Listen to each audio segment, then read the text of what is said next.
Ibu yang saya hormati, Bapak Kepala Sekolah SMA Negeri 2 Kendari yang saya hormati,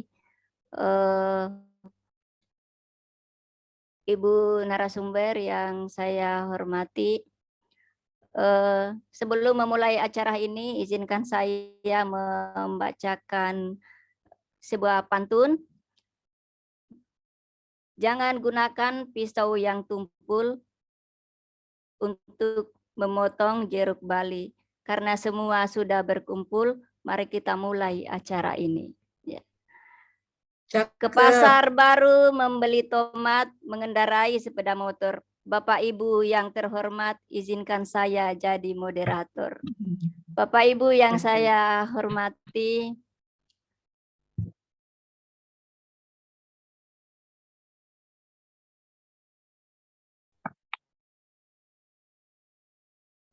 Bismillahirrahmanirrahim. Puji syukur kita panjatkan kehadirat Allah Subhanahu wa Ta'ala, karena pada malam yang berbahagia ini kita masih diberi kesempatan, kesehatan, dan karunia Subhanahu wa Ta'ala, karena kita bersama-sama dalam suasana di Zoom yang berbahagia ini dalam rangka melaksanakan kegiatan webinar yang akan diadakan oleh narasumber kita, yaitu Ibu Nur Aida SPD. Puji syukur kita salawat dan salam tak lupa pula kita aturkan kepada junjungan kita Nabi besar Muhammad SAW, karena atas karunia-Nya lah sehingga kita semua diberi syafaat. Semoga di akhir yaumil kelak kita bersama-sama mendapat syafaatnya. Amin ya Rabbil Alamin. Amin. Bapak Ibu yang saya hormati, agenda kita pada malam hari ini yaitu pertama, sebagaimana yang sedang berlangsung, yaitu acara pembukaan. Acara berikutnya yaitu sambutan atau sepatah kata dari Bapak Kepala Sekolah SMA Negeri 2 Kendari. Dan untuk mengefisienkan waktu, saya persilakan kepada Kepala SMA Negeri 2 Kendari, yakni Bapak Sujarwin SAG, untuk memberikan sambutan atau sepatah kata dalam acara kegiatan webinar kali ini. Kepada Bapak saya persilahkan. Oke. Bismillahirrahmanirrahim. Assalamualaikum warahmatullahi wabarakatuh. Waalaikumsalam warahmatullahi wabarakatuh. Bapak dan Ibu peserta webinar yang saya hormati, marilah kita senantiasa memanjatkan puji dan syukur kehadirat Tuhan Yang Maha Esa atas segala limpahan rahmat dan karunia-Nya, sehingga kita senantiasa diberi kesempatan, kesehatan, kekuatan dalam melaksanakan segala aktivitas kita. Mudah-mudahan itu semua bernilai ibadah di sisi Tuhan Yang Maha Esa. Selanjutnya salam dan salawat kita senantiasa sampaikan kepada junjungan Nabi besar Muhammad SAW, karena beliau adalah merupakan teladan bagi kita, dan mudah-mudahan tetap kita istiqomah, dan kita berharap di dunia ini sampai di akhir kelak nanti kita senantiasa mendapat perlindungan dan syafaat dari Nabiullah Muhammad SAW. Bapak dan Ibu serta webinar yang saya hormati, pertama-tama mari kita mengikuti kegiatan ini dengan seksama, karena ini menyangkut bagaimana kita nanti dalam menerapkan kegiatan budaya positif di sekolah, karena sangat penting sekali bahwa budaya-budaya itulah yang akan menjadi sebuah karakter dan sebuah contoh, sekaligus akan menjadi contoh bagi anak-anak untuk melaksanakan hal-hal yang sifatnya positif. Kalau ini sudah mulai berjalan dengan baik, maka saya kira tidak ada kata yang tepat selain katakan bahwa hal-hal yang seperti inilah yang kita harapkan terjadi di SMA 2. Mudah-mudahan ini juga akan menjadi mengimbas kepada semua guru dan bahkan kepada seluruh siswa. Nah, supaya kita senantiasa berpikir yang positif, karena itulah yang akan membuat kita senantiasa membangun kebersamaan dan bagaimana membangun dunia pendidikan dalam hal untuk kemajuan, yang terkhusus kepada kemajuan SMA Negeri 2 Kendari. Nah, budaya-budaya positif ini mengajak kepada semua peserta webinar semua, bisa nanti ditularkan dan disampaikan kepada siswa kita sekalian. Karena mereka butuh sebenarnya mereka bagaimana diarahkan untuk bisa berpikir positif dan sekaligus bagaimana mewujudkan dalam kehidupan sehari-hari mereka. Bincang-bincang dengan orang tua, para tokoh masyarakat, itulah harapannya mereka, sehingga anaknya mereka bisa memberikan dampak positif baik di lingkungan sekolah, terkhusus ketika dia pulang ke rumah, ada hal-hal yang setiap hari mereka bawa, sehingga kelakuan dan budaya-budaya yang seperti ini yang kita harapkan akan terpengaruh dan bisa diimplementasikan oleh siswa kita di SMA Negeri 2 Kendari. Ya, sangat tidak elok jika kita sudah tahu ada beberapa hal-hal yang harus kita lakukan tetapi tidak mengimbas kepada siswa. Saya kira itu tidak akan memberikan pengaruh apa-apa kalau itu kita tidak mencoba dari sekarang untuk memberikan tidak pengertian, kemudian informasi awal bahwa belum tahu apakah mengarah. Nah, ini tergantung kepada kita semua. Kalau pribadi saya mengharapkan supaya kita sekolahnya kita ini bisa paling tidak di Kota Kendari tetap menjadi yang favorit, sekaligus juga tetap menjadi pantauan masyarakat, tetap menjadi salah satu pilihan masyarakat untuk datang bersekolah, anaknya disekolahkan ke sini. Jangan kita kalah, jangan sekolah-sekolah yang lain. Nah, apa yang mau dibangun seperti yang kita mau bicarakan pada malam hari ini, yaitu budaya-budaya positif yang akan diterapkan dalam kehidupan sehari-hari, terutama dalam proses belajar mengajar dan termasuk dalam kehidupan sehari-hari anak-anak itu. Saya kira itu, mari kita mengikutinya dan termasuk saya akan ikuti juga ini, sama-sama punya pemahaman yang sama dan pertama bagi saya kira itu yang saya sampaikan. Saya tetap akan stay tune untuk mengikuti kegiatan ini sampai bisa selesai. Mudah-mudahan juga dari narasumbernya, kemudian juga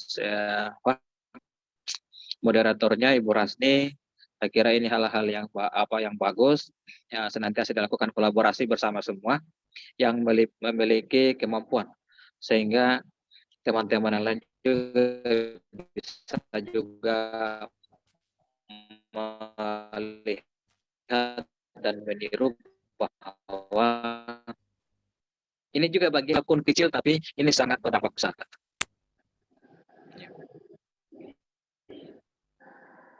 Suaranya kok kecilan? Kedengaran, Saya, Pak. kedengaran. Kedengaran, Pak. Kedengaran enggak ya saya? Kedengaran, Pak. Kedengaran, jelas. Oh iya, ya, silakan Pak. Ya. Oh iya. Oke, baik, terima kasih atas motivasi sarannya dari Bapak Kepala SMA Negeri Kendari. Kami sangat harapkan semua atas nasihat-nasihatnya sehingga di kedepannya nanti kami bisa berbuat lebih banyak lagi kepada teman-teman supaya ini mungkin awal yang baik untuk kita semua. Semoga kedepannya kita saling memotivasi untuk melakukan hal-hal yang sifatnya positif untuk bersama-sama demi kemajuan sekolah kita bersama pula. Ya, Bapak Ibu yang saya hormati, sebelum kita melanjutkan acara pada malam hari ini, marilah kita memanjatkan doa semoga kegiatan kita ini berjalan dengan lancar, semoga bisa memberikan manfaat kepada kita semua. Untuk itu saya mengajak kita semua untuk kita berdoa secara bersama-sama dengan mengucapkan Al-Fatihah. Semoga kegiatan kita bisa berjalan dengan baik. Untuk itu, marilah kita berdoa. Doa dimulai.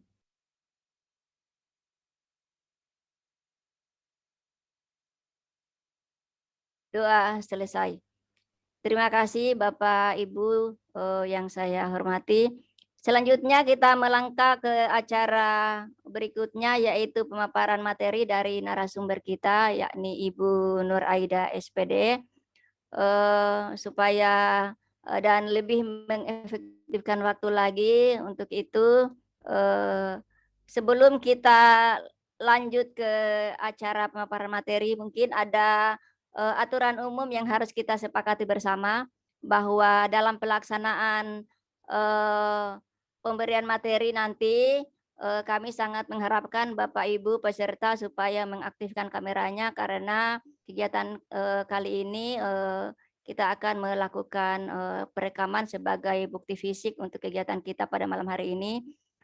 Selanjutnya, bila ada nanti Bapak Ibu yang akan bertanya, kami persilakan, nanti akan diberikan ruang pada saat diskusi, entah itu melalui raise hand ataupun juga mungkin akan menuliskan pertanyaan melalui kolom chat.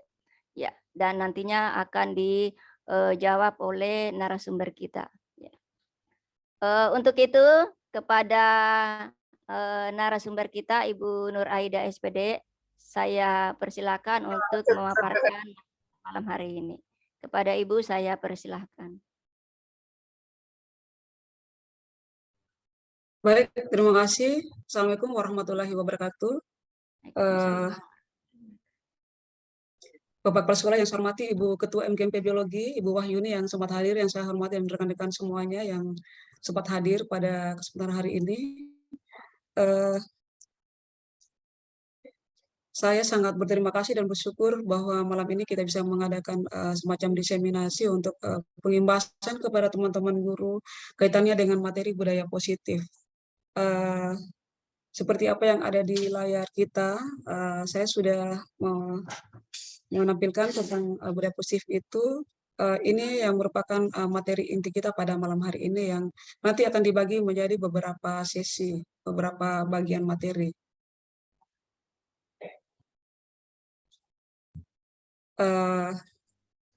Saya langsung mulai bahwa yang mendasari semuanya adalah tujuan pelaksanaan pendidikan di sekolah. Di situ dinyatakan bahwa untuk bentuk siswa Indonesia yang sebagai menjadi generasi yang berpendidikan, cerdas, dan berkarakter, maka dilaksanakan proses di sekolah dan pembiasaan atau proses baik. Proses pembiasaan selebihlah yang dikenal dengan budaya atau pembudayaan.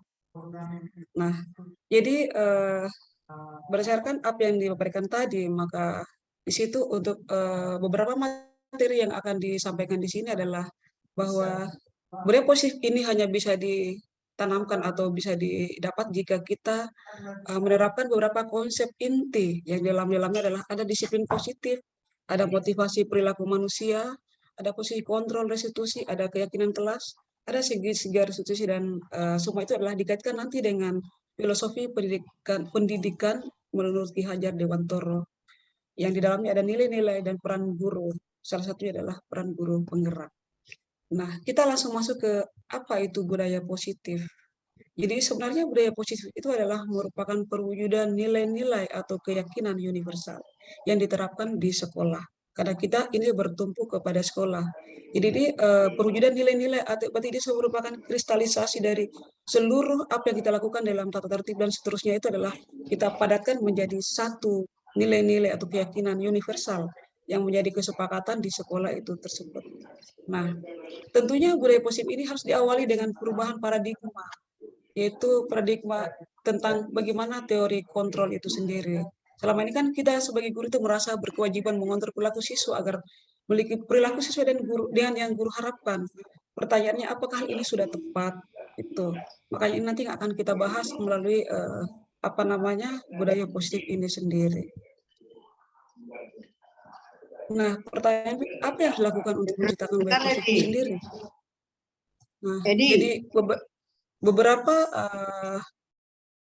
beberapa hal yang bisa kita lakukan, yaitu bahwa ternyata penerapan budaya positif ini, menciptakan budaya positif itu bisa dimulai dari penerapan disiplin positif ya di sekolah untuk memastikan murid-murid yang berkarakter, disiplin, santun, jujur, dan bertanggung jawab. Kemudian dalam menjalankan tugasnya di sini ditekankan bahwa seorang pemimpin sekolah hendaknya mampu Aduh. Nah, di sini sebentar ya. Jadi dimulai dari bagaimana seorang pemimpin, kemudian setelah itu bisa menciptakan lingkungan yang positif sehingga terwujud budaya positif. Kemudian selain pemimpin juga adalah warga sekolahnya, yaitu meliputi guru, tenaga kependidikan, yang memiliki kompetensi standar minimal, di mana mereka memiliki kesamaan dalam bagaimana cara menerapkan nilai-nilai kebajikan yang dituju sebagai upaya untuk mewujudkan apa yang kita harapkan dengan budaya positif itu sendiri. Jadi di sini intinya adalah kita harus bekerja sama untuk seluruh komponen yang ada dalam sekolah.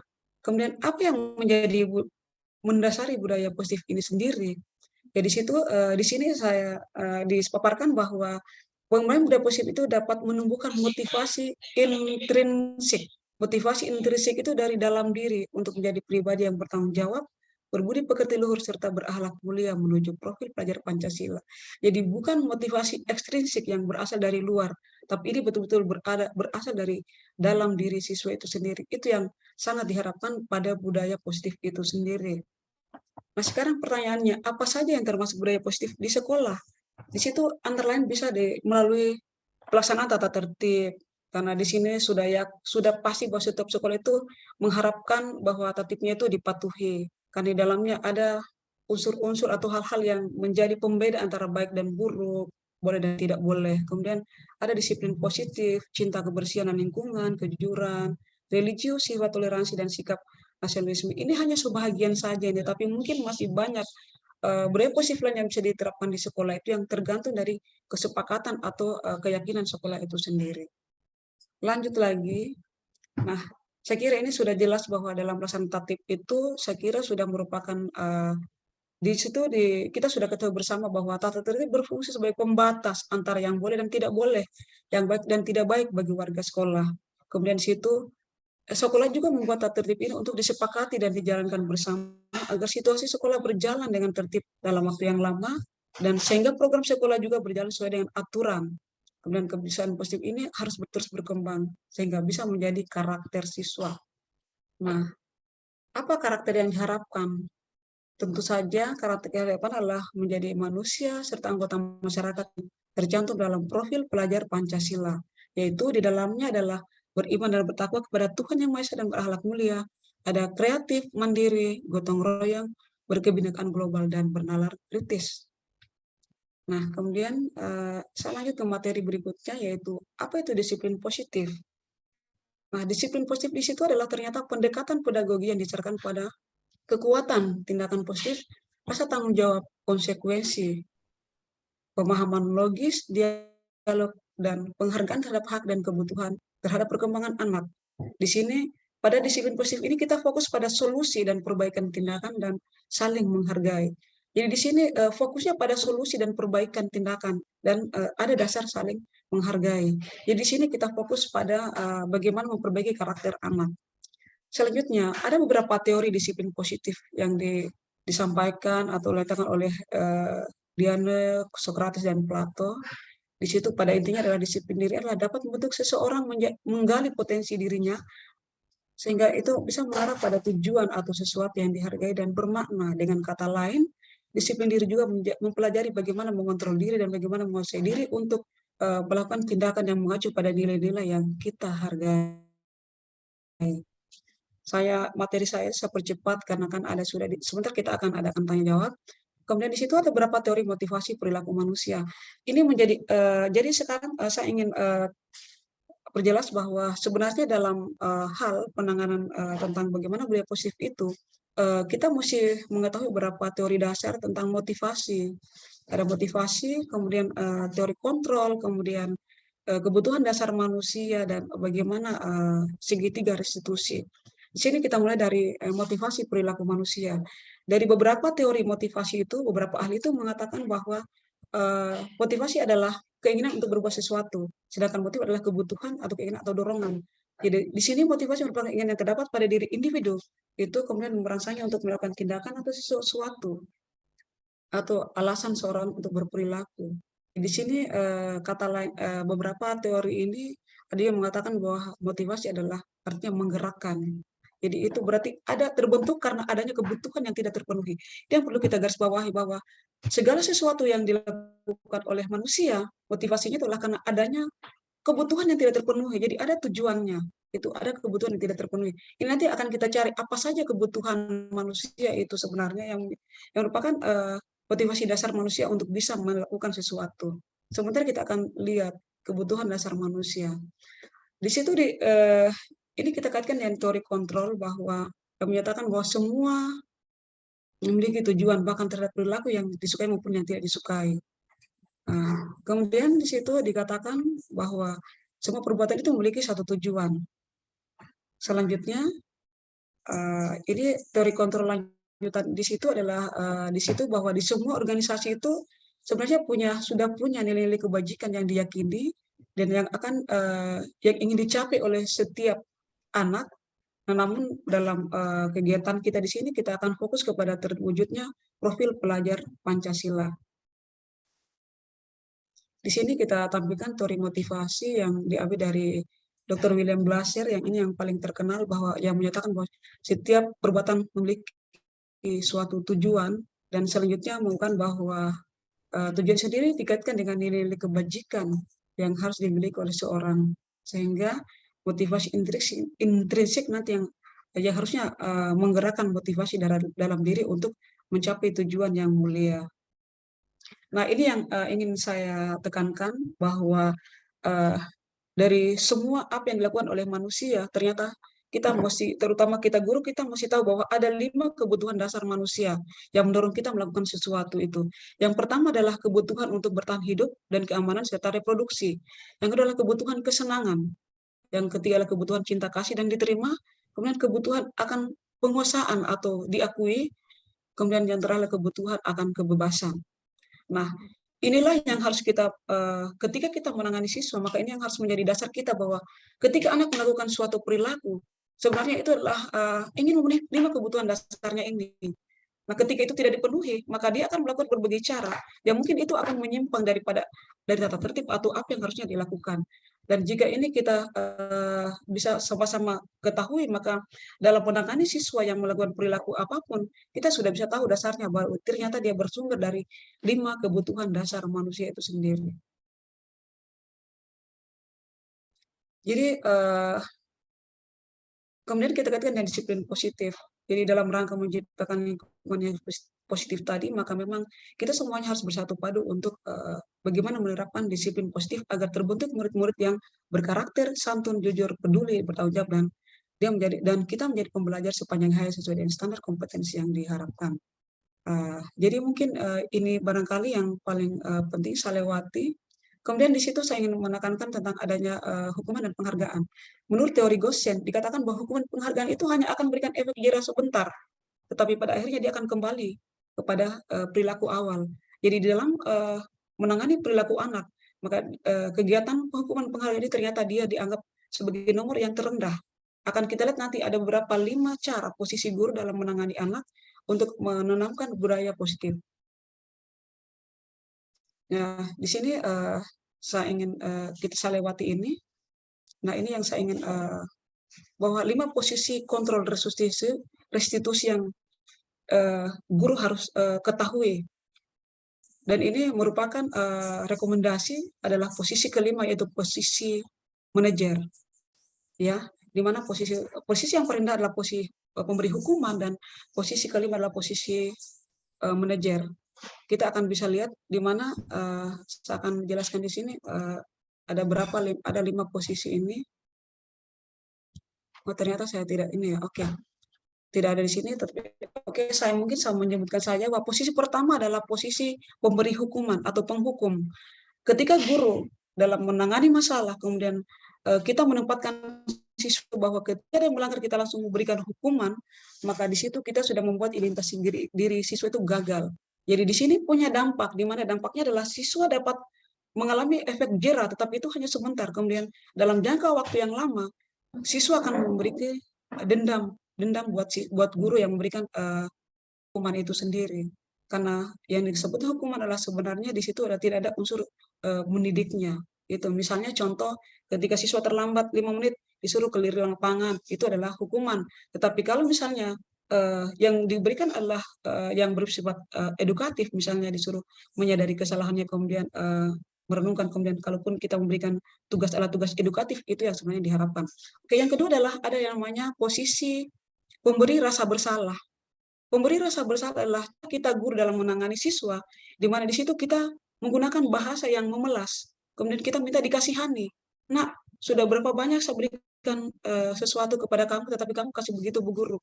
Kamu tidak kasihan sama Bu Guru kalau nanti Bu Guru nanti dihukum Allah atau dimarahi kepala sekolah. Hal-hal begitu, itu bahasa begitu dalam posisi kontrol guru itu sangat tidak efektif, karena itu akan membuat identitas diri siswa itu gagal. Karena kenapa? Dampak yang paling bahaya adalah dalam jangka waktu yang lama, siswa yang ditangani oleh guru dengan pemberi rasa bersalah ini, dia akan merasa bahwa dia tidak mampu membahagiakan gurunya, tidak mampu membahagiakan orang tuanya, sehingga ketika posisi siswa ini atau anak ini dalam posisi mental yang tidak bagus, bisa-bisa dia mengalami bunuh diri. Itu yang sangat tidak harapkan. Itu yang kedua. Yang ketiga adalah posisi teman. Posisi teman ini adalah sudah mulai dianggap sebagai posisi yang memberikan identitas positif kepada atau identitas berhasil kepada anak. Tetapi efeknya atau dampaknya adalah siswa hanya akan patuh kepada guru tertentu dan dia tidak akan patuh sama guru yang lain. Kan dia merasa bahwa hanya guru itu yang mampu melindungi. Bahasa yang digunakan oleh guru ini dalam menangani siswa adalah biasanya dengan kata-kata, "Wah, masa kamu terlambat lagi? Ah, saya kira itu bisa kamu ini. Coba, ya oke, silakan kamu sana, nanti ibu guru yang tangani ini absenmu atau apa." Itu betul-betul bahasa yang kita cenderung merangkul siswa, kemudian bahasa yang sangat akrab, dan itu dalam situasi sesaat itu bisa bagus, tetapi kita menciptakan ketergantungan kepada anak. Ketika kita tidak ada, maka guru yang tidak akan ada yang dipatuhi. Itu yang berbahaya posisi ini. Dan mungkin kita juga saya sendiri mungkin sering melakukan ini, tapi setelah mengetahui ini, bahwa ternyata itu hanya akan membuat siswa ini akan tergantung kepada kita, dan dia akan selalu mencari kita untuk mencari perlindungan atau pembenaran terhadap apa yang dilakukan. Nah, posisi keempat adalah posisi sebagai pemantau. Di sini sikap guru sudah mulai meningkat dibandingkan posisi teman, di mana guru di situ dengan bahasa yang tegas, kemudian mengambil data, kemudian mengambil buku tata tertib, dan dia kesalahan yang dilakukan adalah ada konsekuensi yang dia harus terima, dan dia bertanggung jawab dengan apa yang dia lakukan. Ini yang seharusnya kita lakukan. Selama ini kalau itu yang kita lakukan, maka itu sudah membuat identitas siswa berhasil, di mana anak merasa bahwa apa yang dilakukan itu adalah setara dengan apa yang dia laksanakan, semacam hukuman, tetapi dia itu adalah bahasanya bukan hukuman, tetapi konsekuensi logis dari apa yang dilakukan. Sedangkan yang terakhir adalah ini yang paling direkomendasi adalah posisi sebagai manajer. Nah, posisi ini siswa tidak serta-merta langsung diberikan hukuman, tetap dengan bahasa yang tulus. Kemudian kita di situ kita akan menggunakan namanya segitiga restitusi, di mana di sana ada beberapa tahapan pertanyaan yang harus kita berikan kepada siswa. Yang pertama adalah kita menstabilkan emosinya, kemudian kita memvalidasi kesalahannya, kemudian ketiga adalah menanyakan keyakinan. Di situ siswa harus menyadari bahwa dia salah. Di sini saya akan memperlihatkan segitiga restitusi. Nah, di sini segitiga restitusi ini adalah memberikan solusi pada kasus yang bermuara pada keberhasilan identitas siswa. Ini dalam jangka panjang akan menjadi dasar, yang menjadi dasarnya adalah motivasi. Jadi di sini ada beberapa contoh-contoh kasus yang bisa nanti kita berikan untuk nanti mungkin kalau di MD/MP Biologi bisa nanti kita langsung secara luring. Di situ akan ada beberapa tahapan dari segi pertanyaan. Yang pertama itu untuk menstabilkan identitas siswa dulu. Di situ kita harus di dalam menstabilkan identitas ini, kita harus bertanya secara tulus, kemudian tidak dalam nada yang marah. Kalau yang penghukum tadi itu pasti kita langsung maki-maki, "Hei, kamu terlambat lagi, kamu ini memang dasar memang pemalas," dan seterusnya. Gitu. Tetapi dalam situasi kalau posisi kontrol kelima, itu betul-betul bahasa yang sangat tulus, mendekati dari hati, kemudian kita bertanya, "Kamu mengerti? Tahu kenapa kamu dibawa ke sini? Tahukah yang kamu lakukan ini salah atau benar?" Ketika dia tahu bahwa dia salah atau benar, kemudian kita masuk ke harusnya apa yang kamu lakukan. Jadi di situ sudah menyadari kesalahannya, kemudian kita masuk bahwa semua siswa itu manusia semua orang pasti bersalah, tetapi dalam kasus kamu ini harusnya apa yang harusnya kamu lakukan. Jadi dia akan menjawab sendiri itu apa yang harusnya dia lakukan. Setelah itu kita tanya apa yang kamu harusnya apa yang kamu lakukan, kemudian kesalahanmu di sini apa. Jadi dia akan menjelaskan sendiri apa kesalahannya. Setelah itu kemudian kita akan mencari jalan keluarnya. Jadi dalam jalan keluar kita bisa bertanya, menurut kamu sebaiknya apa yang harus kamu lakukan? Dan terakhir adalah kita menanyakan keyakinan sekolah. Keyakinan sekolah itu ada beberapa kebijakan sekolah yang merupakan intisari dari tata tertib. Misalnya di situ ada penghargaan terhadap sesama, ada yang namanya kepedulian, ada namanya disiplin dan seterusnya itu atau menghargai sesama. Jadi dia akan mengatakan, jadi kamu melanggar apa sekarang? Apa yang sebenarnya harusnya kamu kamu miliki apa yang belum ada pada dirimu. Nah, setelah itu kita bantu dengan bagaimana ada jalan keluarnya. Masalahnya mungkin kita bisa gali pelan-pelan di rumah apa yang harusnya membantu dia. Katakan misalnya supaya tidak terlambat itu, siapa di rumah yang harus membantu dia dan seterusnya, apa yang harus dia lakukan. Sehingga itu dia akan mencari sendiri solusinya dan baru kemudian dia menyadari dan setelah itu sudah kita tempatkan anak ini bahwa dia sekarang dia menjadi kesalahan dan apa yang harus dia lakukan. Jadi di situ kita betul-betul jauh dari kata hukuman tadi itu. Jadi mungkin itu yang ingin saya sampaikan tentang segitiga restitusi. Ya mungkin ini yang materi yang bisa saya sampaikan. Nanti di akhir materi mungkin akan ada, nanti saya akan juga menyampaikan tentang pengalaman saya setelah melakukan restitusi di sekolah. Saya betul-betul berubah. Tadinya saya itu marah-marah, memberikan hukuman. Ternyata setelah besoknya saya dapatkan siswa, itu siswa langsung menangis, Bu, mengakui kesalahannya dan pada hari 17 Agustus, itu anak sudah langsung berpakaian ini, datang ke guru, dan jadi itu saya merasa bahwa ini merupakan salah satu perubahan drastis dari ketika pendekatan yang kalau kita lakukan itu berubah dari dari posisi penghukum ke posisi manajer. Mungkin ini butuh waktu, tetapi insya Allah nanti dalam kegiatan selanjutnya saya akan membagikan beberapa materi yang kita bisa tahu bahwa saat ini kita masuk dalam posisi kontrol keberapa. Hingga mungkin pelan-pelan kita bisa merubah posisi kita dari yang sebelumnya penghukum menjadi posisi yang manajer. Mungkin itu materi yang saya sampaikan, lebih dan kurangnya mohon dimaafkan. Jika ada pertanyaan bisa kita buka beberapa, mungkin Ibu moderator yang bisa bagi waktunya. Waktu kita di sini kan 1 jam totalnya. Sekian, lebih dan kurangnya mohon dimaafkan. Assalamualaikum warahmatullahi wabarakatuh. Saya kembalikan kepada moderator. Oke, terima kasih Ibu narasumber sudah memaparkan materinya. Alhamdulillah materinya sangat bagus sekali untuk kita semua karena pada dasarnya kita semua ini adalah pengajar yang memang budaya positif ini sering kita dapatkan dan sering kita lakukan di sekolah ataupun juga mungkin sudah pernah kita laksanakan sama anak didik kita ataupun juga mungkin sudah kita aplikasikan dalam keseharian kita masing-masing. Nah, Bapak Ibu yang saya hormati, mungkin ada hal-hal yang ingin ditanyakan. Selanjutnya saya akan buka sesi diskusi atau tanya jawab.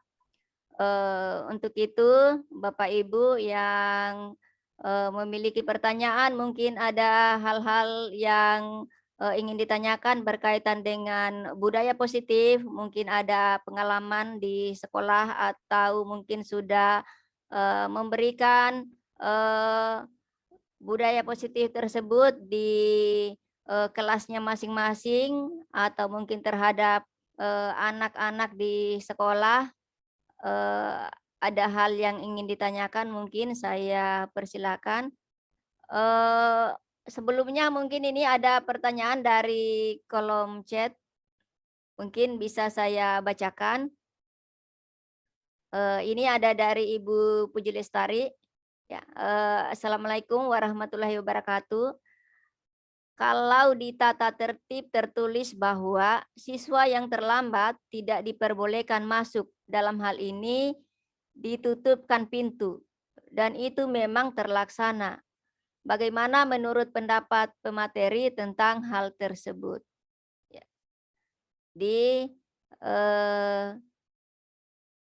Oh ya, ini bukan dari Ibu Puji Lestari, tapi dari Ibu Wahaima dari SMA Negeri 4 Kendari. Mohon maaf. Ya. Oh, iya. Selanjutnya Ini mungkin mau dijawab satu-satu atau mau dibaca secara keseluruhan dulu, Ibu narasumber? Oh iya, saya kira kebetulan saya bisa satu-satu, Oh satu-satu. iya, satu-satu. Iya. Ya, Oke, baik. Pertanyaan dari Ibu Wahaima ya. ya, Di tadi tertulis bahwa siswa terlambat tidak diperbolehkan masuk. Dalam hal ini tutupkan pintu dan itu memang terlaksana. Oke, menurut saya sekarang begini. Sebenarnya tata tertib itu dibuat memang kan untuk bisa membedakan mana yang boleh dan tidak boleh, mana yang baik dan tidak baik.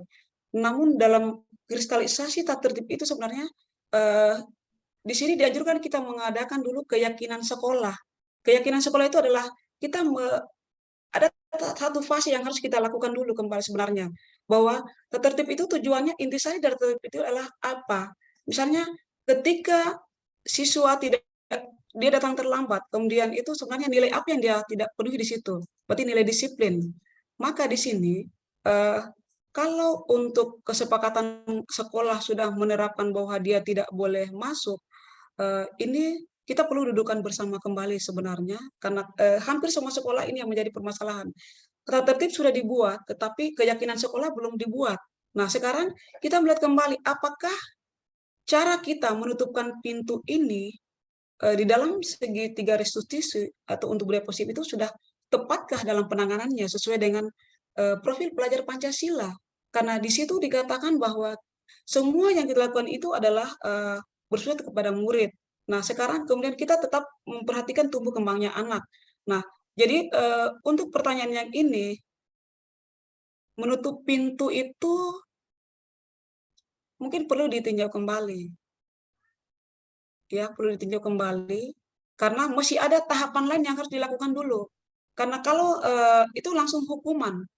Kalau dalam, teori yang dikatakan tadi, maka ketika kita langsung menutupkan pintu, maka tanpa bertanya terlebih dahulu, mengapa dia terlambat, kemudian apakah dia menyadari kesalahannya, kemudian apa yang harusnya nanti dia lakukan. Maka itu kita, tadi dalam teorinya bahwa ketika kita guru berposisi sebagai posisi pemberi hukuman atau penghukum, maka itu akan membuat efek jerah pada anak itu hanya sebentar. Itu bisa terulang kembali, tetapi kita inginkan ada motivasi intrinsik dari dalam dirinya. Dia harus pahami, ketika dia bersalah itu apa yang dia langgar dan apa yang harus dilakukan. Setelah itu kemudian, konsekuensi apa yang harus dia terima, tetapi yang bernuansa positif atau yang mendidik. Jadi itu kalau langsung serta-merta ditutupkan pintu itu salah, tetapi jika itu ada urutan-urutannya, pendekatan kita misalnya, kita rangkul dulu anak, kemudian kita bertanya, siapa tahu ini anak terlambat karena mungkin ada orang tuanya yang sakit, dia menemani orang tuanya di rumah sakit, tapi dia tetap datang ke sekolah, maka bukankah itu adalah suatu harusnya kita kita salut kepada anak itu, bahwa di antara penderitaannya dia masih berusaha untuk masuk sekolah. Itu yang, selama ini yang, mungkin perlu kita tinjau kembali beberapa peraturan itu, ini kan aturan dibuat untuk membedakan mana baik dan mana yang boleh dan tidak boleh, tapi di atas peraturan masih ada kebijakan. Nah, inilah yang mungkin harus kita, sebagai guru yang menjadi posisi kontrol, kita mesti, pintar-pintar mengambil posisi. Jadi itu tidak bisa disamaratakan, mesti kita membedah dulu, ada identifikasi dulu, itu tadi, mungkin itu jawaban dari pertanyaan saya. Saya yakin, tidak bisa disamaratakan. Mungkin itu dari saya, terima kasih, saya kembalikan.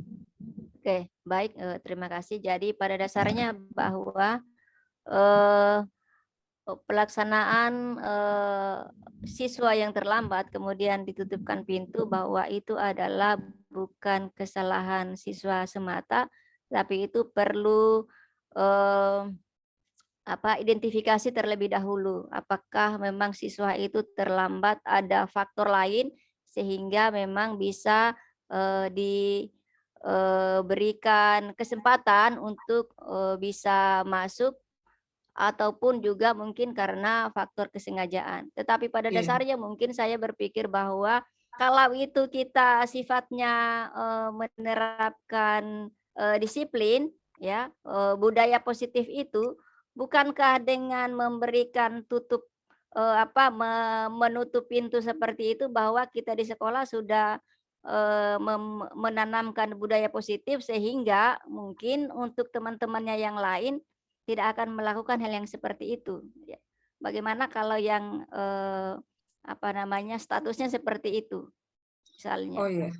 Oh baik, Terima kasih Bu Ras. Jadi begini Bu, di dalam yang saya pahami untuk materi ini bahwa budaya positif itu adalah bahwa di situ tidak ada yang namanya pemaksaan, kemudian di situ tetap saling menghargai, kemudian mencari solusi. Intinya di situ adalah akhirnya adalah mencari solusi, kemudian ini anak nanti termotivasi untuk tidak terlambat itu berasal dalam dirinya, bukan karena efek, bukan karena hukuman, bukan karena penghargaan. Itu nanti akan terpatri dalam dirinya secara jangka panjang.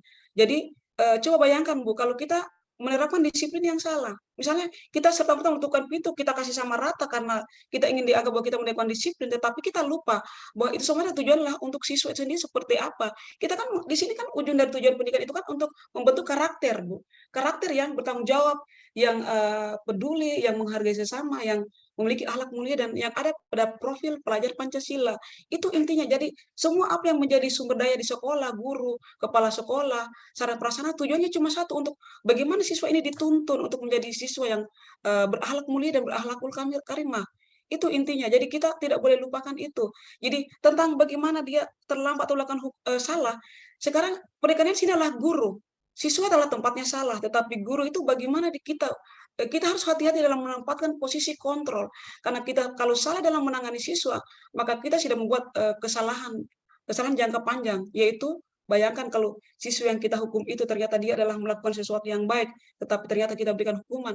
Bukankah itu kita akan dianggap guru yang kita akan ada dendam. Di situ dalam teorinya bahwa akan ada dendam ketika kita langsung memberikan hukuman tanpa menanyakan terlebih dahulu mengapa dia melakukan itu. Itu yang harusnya. Jadi tetap kita harus bertanya dulu, Bu. Ada tahapan. Ada tiga cara di sana. Yang pertama adalah kita harus menstabilkan identitasnya. Misalnya dia harus tahu diri, dia bersalah sekarang. Dia harus sadari, oh kamu salah, terlambat, iya, melanggar tata tertib. Yang kedua, pertanyaan keduanya adalah seharusnya dia bagaimana atau mengapa dia bersalah, mengapa dia melakukan itu. Setelah kita tahu jawabannya, kemudian setelah itu apa yang dilanggar dalam hal ini. Setelah itu kemudian kita cari kesepakatan apa yang dia langgar dalam kebijakan universal yang ada di sekolah. Artinya tata tertib itu sebenarnya tentang apa nilai yang dalamnya itu, tentang disiplinnya yang dia langgar. Setelah itu kemudian masuk kita cari solusi. Bagaimana supaya kamu tidak terlambat lagi, apa yang harus dilakukan. Dan kita harus bantu. Kalau itu ada hubungan di rumah, kita bisa, mungkin bila perlu itu didatangkan nanti orang tuanya, ini yang harus dilakukan. Hal-hal yang sampai sedetail mungkin. Jadi mungkin itu memang butuh waktu, tapi ini itu kayak ini harus dilaksanakan, Bu. Segitiga restitusi. Terima kasih, saya kembalikan kepada Ibu Oke, baik, terima kasih. Saya moderator. pikir sudah jelas sekali pemaparan jawabannya. Menyambung ini pertanyaan kembali dari Ibu Wahaima. Beliau menanyakan bahwa budaya positif ini apakah terintegrasi dalam proses pembelajaran kita atau terintegrasi dalam profil pelajar Pancasila. Mohon pencerahannya. Ya, baik, terima kasih. Saya kira tadi sudah jelas bahwa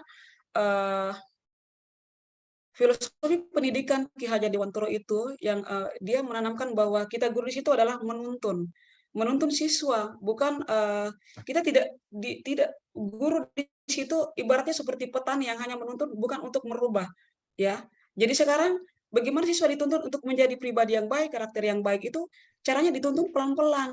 Jadi tidak langsung begitu, kamu itu nakal, dasar kamu nakal, kamu memang begini begini gini gini, itu penghukum tadi. Jadi kita harus menjadi siswa, guru itu kan kita mulai dari diri. Bagaimana cara kita memperlakukan mereka sehingga dia menyadari kesalahannya dan kita berikan solusinya apa. Nah, itu terkecuali kesalahan itu berulang-ulang, itu mungkin itu kan kita akan ada tahapan selanjutnya.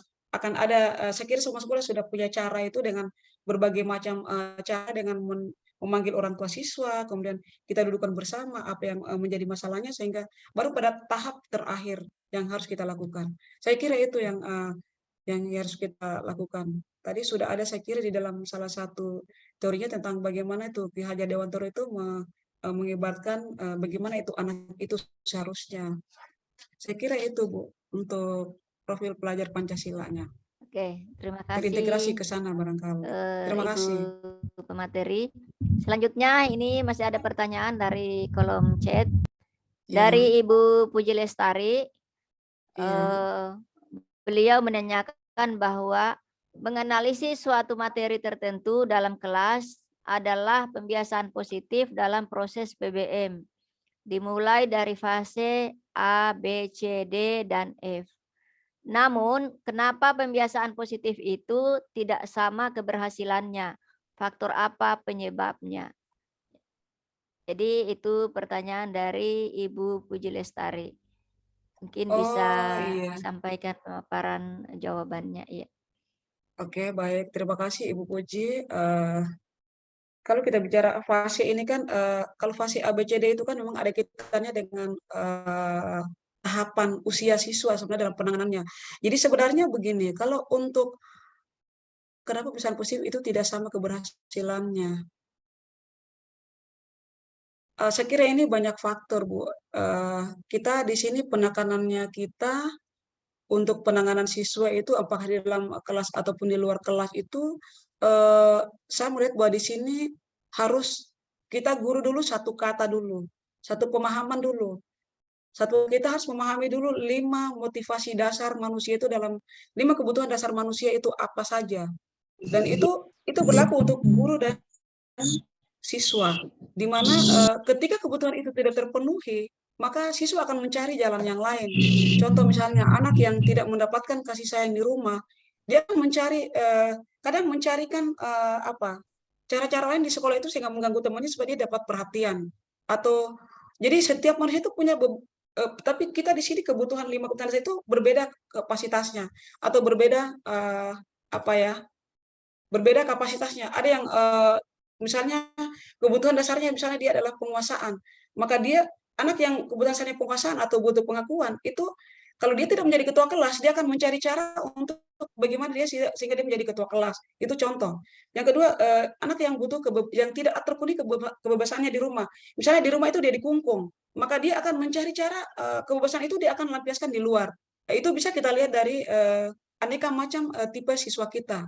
Itu ada kebutuhan dasar yang tidak terpenuhi, misalnya di kebutuhan sandang pangannya. Mungkin akan ada orang yang mencuri hanya untuk demi memenuhi kebutuhan dasar itu sendiri. Kemudian ada kebutuhan yang tidak terpenuhi, misalnya kebutuhan tentang kesenangan. Itu kalau itu tidak dipenuhi di rumah, maka dia akan mencari jalan yang lain. Jadi ini tinggal kita sesuaikan dengan fase-fasenya anak itu sendiri. Untuk anak SD itu seperti apa, SMP seperti apa, dan SMA seperti apa.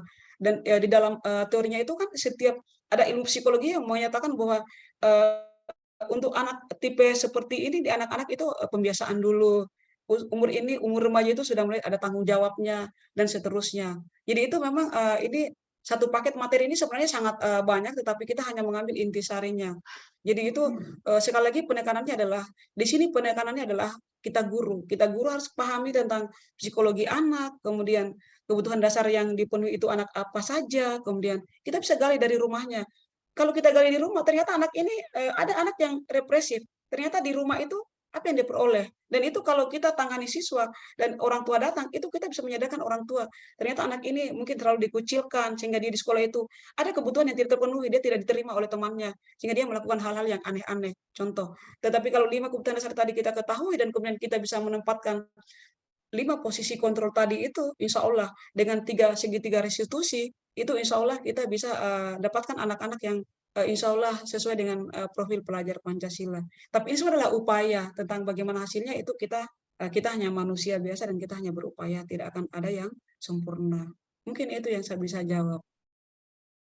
Oke, terima kasih atas pencerahan jawabannya. Bapak Ibu yang saya hormati, mungkin masih ada yang ingin ditanyakan.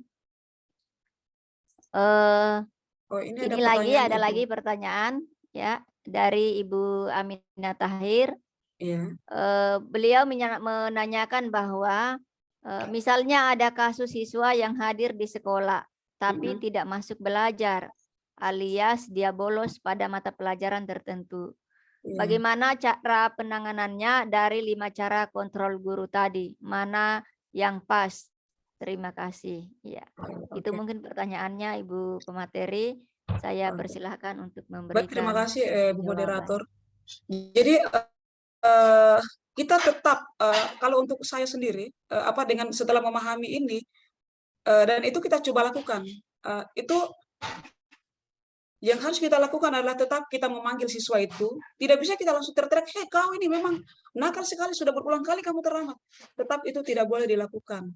Jadi kita tetap manggil anak ini, kemudian kita tanya, sebenarnya masalah apa? Kalau sudah berulang kali, itu kemudian kita langsung menyuruh kepada orang tuanya. Setelah kita bertanya, kemudian menggali sampai sedemikian, sampai bagaimana dia kita kan bisa tanya banyak pertanyaan yang kita berikan pada saat kita segitiga restitusi itu, kemudian kita menyuruh kepada orang tuanya atau kita menelpon kalau misalnya langsung datang, kemudian kita pecahkan bersama. Dan itu kita tidak bisa, jadi di sini ada yang namanya kolaborasi dalam penanganan siswa.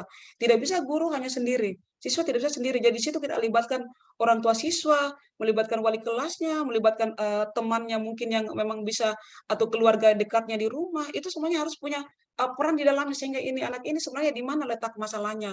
Dan kalau mau dibantu itu di mana, di bagian mana bisa dibantu. Jadi kita sudah lakukan itu dan kemarin itu orang tua siswa datang itu memang diakui bahwa memang di rumah itu tidak ada kontrol dari orang tuanya. Kemudian apa yang harus dilakukan? Kita sepakati bahwa, apa yang harus dilakukan itu mulai dari menyetel jam beker, orang tuanya harus proaktif, kemudian, tadi lagi ada kasus anak di sekolah itu, tadi yang anaknya, tentara itu, eee, melibatkan, orang tua siswa dan dia akan diantar ke sekolah sampai, memastikan bahwa anaknya sudah masuk, kemudian setelah itu pulang sekolah juga itu akan ditunggui. Jadi ini, sampai betul-betul anak ini sadar bahwa, itu apa yang dilakukan Islam ini adalah salah dan diputuskan mata rantainya dengan teman-teman yang selama ini membuat dia, terpengaruh. Jadi di sini, intinya adalah kolaborasi dalam penanganan siswa. Kita tidak bisa sendiri. Di situ harus melibatkan, berbagai komponen dalam, mewujudkan, segitiga restitusi sehingga terwujud budaya positif di sekolah. Jadi kita tetap memegang teguh pada yang itu tadi, Bu. Coba kita, bisa kita pelajari, Bu. Ketika anak kita, coba perhatikan anak-anak yang, kepala batu atau yang ibaratnya itu sudah keluar masuk, telinga kiri, keluar telinga kanan itu justru anak yang sering dimarahi itu, Bu, yang kebal itu, bebal.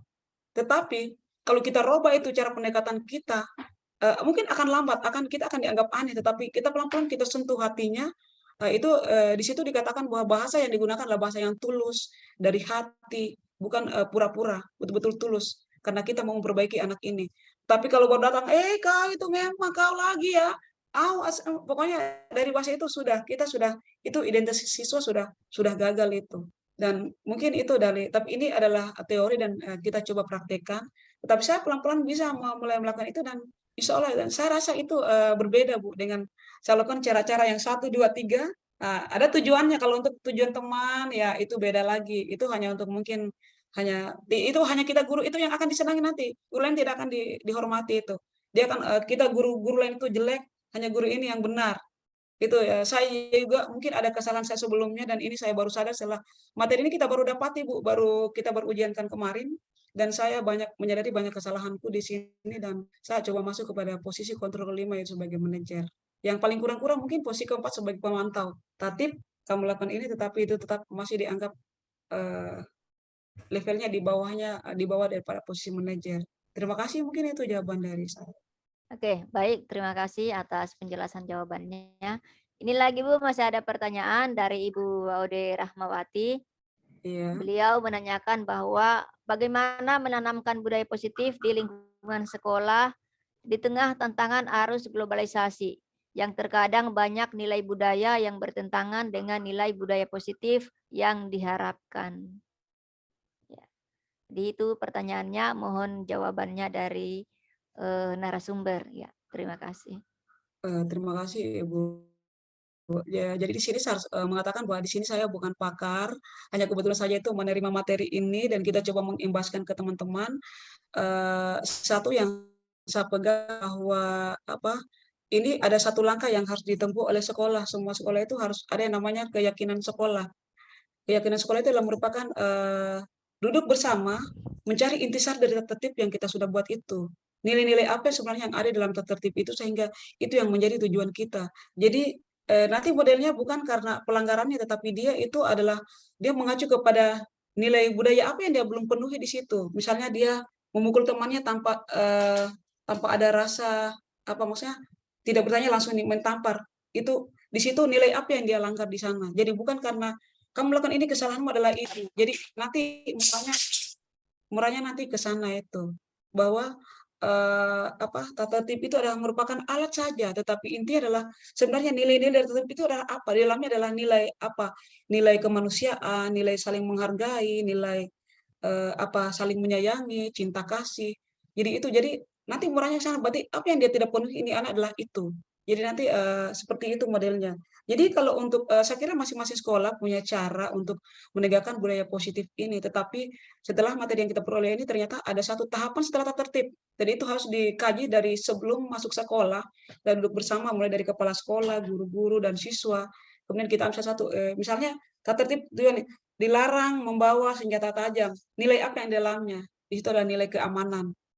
Jadi itu yang kemudian dilarang datang terlambat. Nilai apa dalamnya? Itu nilai disiplin. Itu yang terus ada lagi misalnya tidak boleh merokok, nilai apa dalamnya itu. Jadi itu adalah nilai-nilai kebajikan universal yang harus diketahui oleh siswa. Jadi bukan membaca tatib itu semuanya adalah pelanggaran dan ini hukumannya ini, tetapi nilai apa yang sebenarnya diharapkan dari tatib itu sendiri. Jadi itu nanti, tapi ini butuh ada satu materi tertentu nanti yang mungkin harus kita itu butuh kajian bersama dulu dari pihak sekolah. Dan ini kita sudah, semua sekolah sudah berjalan dan materi ini kita baru dapati. Tetapi jadi itu ada nanti. Dan mungkin bisa dimulai dari keyakinan kelas dulu. Misalnya di keyakinan kelas itu dilarang misalnya mengambil barang teman. Keyakinan kelasnya nilai apa di situ yang keyakinan kelasnya apa yang harusnya ada di situ, nilai apa di situ, berarti nilai apa ya, keamanankah atau nilai, pokoknya ada yang kita gali di dalamnya itu. Bukan kita fokus kepada kesalahannya itu sendiri, tapi ada nilai-nilai yang harus kita ambil di dalam tata tertib itu sendiri. Mungkin saya kira itu, mohon maaf kalau tidak memuaskan. Nanti mungkin bisa untuk materinya, nanti barangkali karena materinya ini banyak, nanti saya mau nanti kalau ada waktu, insya Allah kalau diberikan umur panjang, nanti secara virtual, secara luring lebih oke. Karena saya sudah siapkan sebenarnya itu beberapa yang saya print itu, nanti masing-masing guru bisa men-checklist kita ini apa yang kita lakukan dan kita masuk dalam posisi kontrol mana selama ini.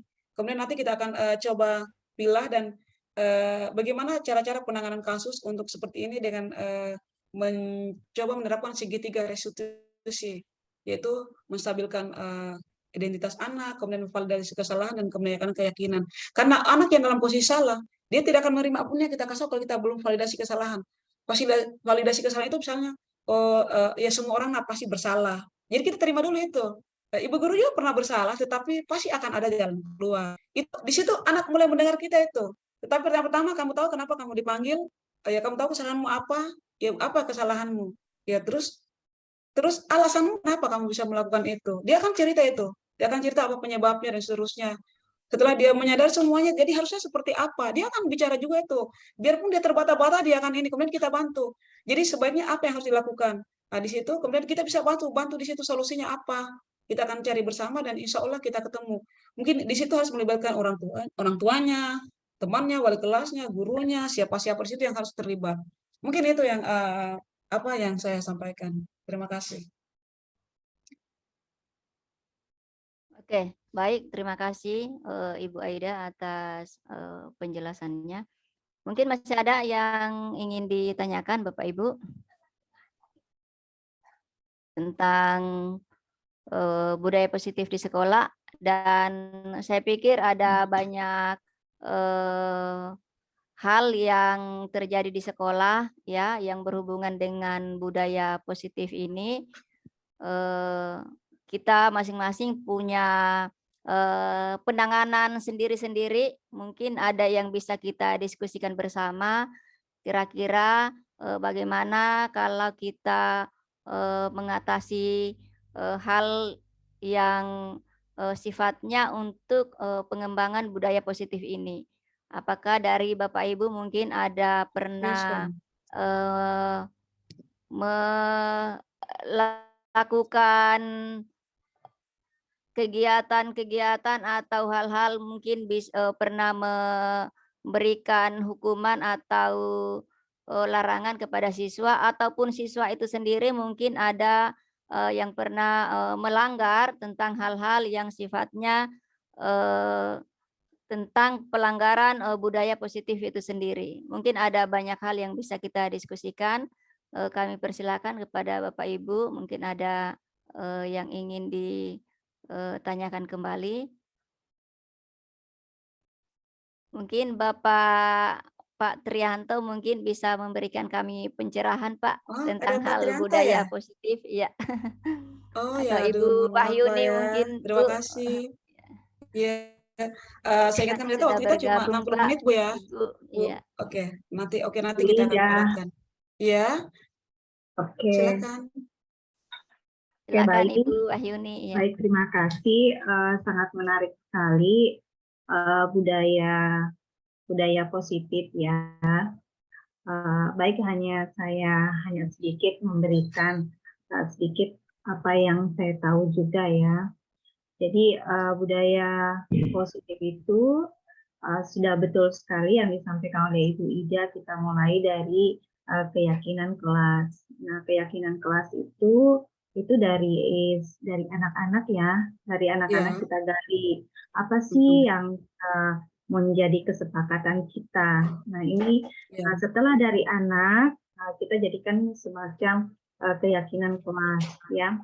Nah, keyakinan kelas ini bisa lebih meningkat lagi, dijadikan sebagai menciptakan dengan adanya keyakinan kelas ini kan ada nilai-nilai kebaikan, ya, ada nilai-nilai kebajikan yang akan kita sepakati. Nah, kalau nilai kebaikan ini atau kebajikan ini ada, maka itu akan menjadi budaya atau menjadi lingkungan yang positif. Nah, dari keyakinan kelas ini nanti kita secara keseluruhan menjadi keyakinan sekolah, dan nah, ini betul.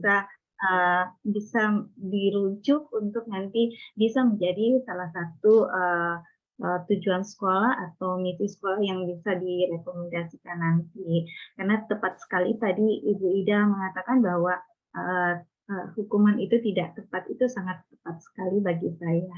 Jadi memang harus didudukkan dulu, dibicarakan dulu di tingkat sekolahnya dulu. Mungkin begitu saja yang bisa saya tambahkan, Bu Ida. Betul sekali ya. Terima kasih ya, Terima moderator. kasih Betul Ibu sekali. Wahyuni atas Iya, pencerahannya. Ya, selanjutnya mungkin Pak Trianto mungkin bisa memberikan iya betul. pencerahan kepada kami, Pak. Ya, saya persilakan, Pak. Baik, terima kasih. Yang pertama, salut untuk teman-teman guru penggerak yang sudah berbagi informasi kepada kita semua. Budaya positif ini memang sebuah hal yang sekarang dan ke depan ini mesti kita implementasikan. Sebab kita sekarang berada di suasana, di kondisi yang sudah berubah dibanding sebelumnya. Nah, yang terutama adalah dari kita masing-masing guru. Betul, Pak. Nah, jadi kita tidak mungkin lagi kembali seperti masa-masa kami dulu, masa-masa kita dulu sebagai guru.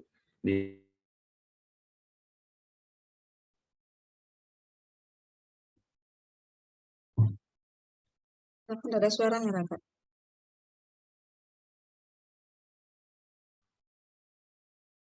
Halo, Bapak.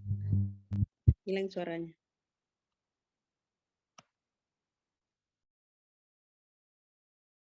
Halo. Oh ya, mungkin jaringannya Pak Tri Terlempar lagi mungkin tidak Bapaknya. bagus. Oh Iya. ya, Oke. iya. Oh, alhamdulillah. Respon yang positif dari Pak Trianto. Beliau sudah ada.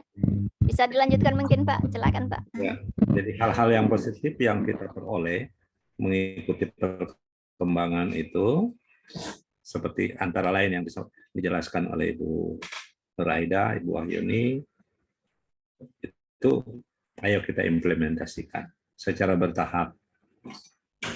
Itu yang bisa saya sampaikan. Terima kasih. Oke, baik, terima kasih Pak Trianto atas pencerahannya kepada kami semua. Mudah-mudahan apa yang materi yang kita dapatkan hari ini bisa kita aplikasikan dalam pelaksanaan keseharian kita di sekolah, baik itu kepada anak didik kita maupun di lingkungan sekitar di sekolah kita masing-masing. Ya. Bagaimana ini sudah Mungkin sudah waktunya atau masih ada yang ditanyakan, Bu Aida? Atau masih lanjut? waktu kita kayaknya sudah Oke, ini. ya. Nanti Baik, Bapak kita Ibu yang saya hormati, sebelum saya menutup kegiatan webinar kita pada malam hari ini, mungkin ada closing statement dari Ibu Nur Aida mungkin sebagai pemateri atau narasumber pada malam hari ini. Ada yang mau disampaikan, saya persilakan Bu untuk sekaligus mungkin untuk mengakhiri kegiatan kita pada malam hari ini. Silakan baik, Ibu. baik, terima kasih. Eh, Terima kasih atas kesempatan yang diberikan kepada saya dan kehadiran teman-teman yang meluangkan waktunya. Intinya kita kembali bahwa budaya positif ini merupakan satu hal yang menjadi rujukan bagi kita guru dengan memahami 5 posisi kontrol guru, segitiga restitusi, dan 5 kebutuhan dasar manusia, sehingga dalam menangani siswa yang bermasalah apapun masalahnya, insya Allah kita bisa menempatkan diri pada posisi yang benar dan tepat. Untuk teman-teman dari MGB Biologi, insya Allah kita akan ketemu nanti dalam posisi yang luring, dan kita berbagi lagi dengan ada juga PP dan Pak Trianto dan seluruh teman-teman yang kita bisa berbagi di lain waktu. Kepada teman-teman guru di SMA Dua Kendari, terima kasih banyak atas kesempatannya, dan terutama kepada Bapak Kepala SMA Dua Kendari, terima kasih. Sekian, mohon maaf jika ada salah-salah kata. Terima kasih atas kesempatannya. Saya akhiri. Tak ada tak ada manusia yang sempurna. Jika ada salah kata, mohon jangan disimpan di dalam hati. Sekian, saya akhiri. Sebelum kita tutup, nanti kita foto bersama dulu, Ibu Rasmi ya. Oh iya. Sekian, Assalamualaikum warahmatullahi wabarakatuh. Mungkin kita, kalau masih ada yang ada, kita on cam dan kita foto bersama. Oke, baik Bapak Ibu, sebelum kita menutup kegiatan kita pada malam hari ini, Kita on kamera semuanya. ya, kita nyalakan kameranya mungkin untuk ada Fahri di sana ya yang bisa ini Silakan Bu Ida. untuk mengambil gambarnya.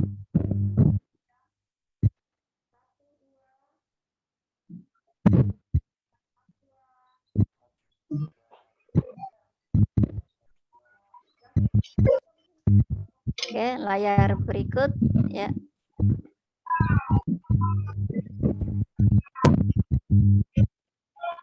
Oke, ya. Terima kasih Bapak Ibu atas kehadirannya malam hari ini. Satu hal yang harus kita ambil pada malam hari ini yang bisa kita simpulkan bahwa budaya positif itu harus kita tanamkan dalam diri kita masing-masing, karena itu muncul dari motivasi intrinsik kita, itu bukan paksaan dari luar tetapi itu dari dalam diri kita masing-masing. Bagaimana kita menangani siswa dengan memposisikan diri kita sebagai kontrol ataupun sebagai pengamat ataupun sebagai manajer di sekolah, sehingga kita bisa memberikan hal-hal dan budaya positif itu bisa kita aplikasikan dalam kegiatan sehari-hari kita di sekolah. Bapak Ibu, terima kasih atas kehadirannya. Kalau tadi saya membuka acara dengan sebuah pantun, maka pada malam hari ini saya akan menutup juga acara kita dengan sebuah pantun. Ya. Yang hari makan kuaci, makan bareng sama Bu Asi. Cukup sekian acara ini, saya ucapkan terima kasih. Ya. Bapak Ibu yang saya hormati, burung dara, burung cendrawasih, cari dulu di Pulau Papua. Cukup sekian dan terima kasih. Semoga bermanfaat untuk semua. Ya. Terima kasih atas kehadirannya. Assalamualaikum warahmatullahi wabarakatuh. Sampai jumpa di lain kesempatan. Mudah-mudahan ini awal yang baik. Kedepannya kita akan sering melakukan hal-hal seperti ini untuk kegiatan-kegiatan selanjutnya.